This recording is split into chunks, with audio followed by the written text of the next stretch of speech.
The problem that Sean has, and this is where the clubs who come up from the Championship should look at Sean. I'm a big admirer of the bloke, I always have been. What he does, he accepts what he's got in his squad. He accepts what he's got. He accepts what his job is. His job is to keep Everton in the Premier League. So he makes them very hard to beat.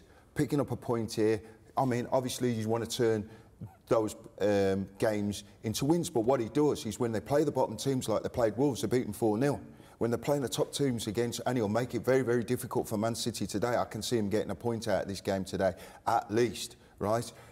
And he makes it very, very difficult for them. They're organised and disciplined. So the fans will come out and say, we want to see attacking football. We want to see them, you know, winning football games.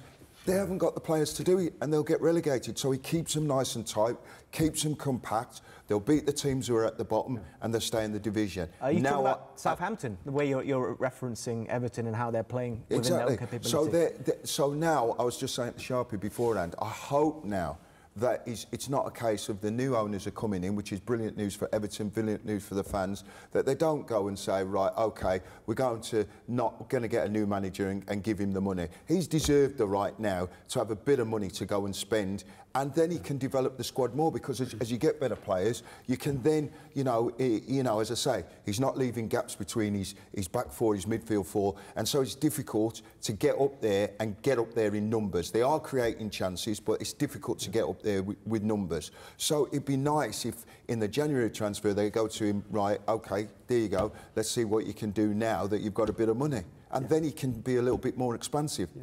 Everybody wants to see attacking football, goals scored, etc., etc. But the truth is that if you are defensively tight at the back, you know, you can stay in. If you got 38 points in a season, would you stay in the Premier League at the moment? Traditionally, yes. The answer is yes, isn't it? So do you know what? You don't even have to score a goal to stay in the Premier League across 38 games, as long as you don't concede. Yeah. If you drew every game 0-0, you've got 38 points. You're safe. Now, I'm not suggesting that's how every team should approach the game, but if you look at the numbers, you know, not conceding a goal is huge, because you're guaranteed 1 point. You know, the game starts at 0-0. You've got 1 point as the game starts, as long as you don't concede. And they'll be looking at this today against Man City. Man City are conceding 2 goals a game.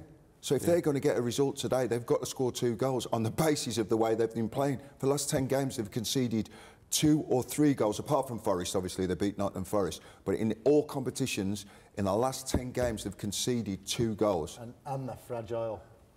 Confidence is low. City are fragile, so I'm sure Sean Dyche has got his team revved up, and it's like, let's go and get in amongst them. Let's make it uncomfortable for them.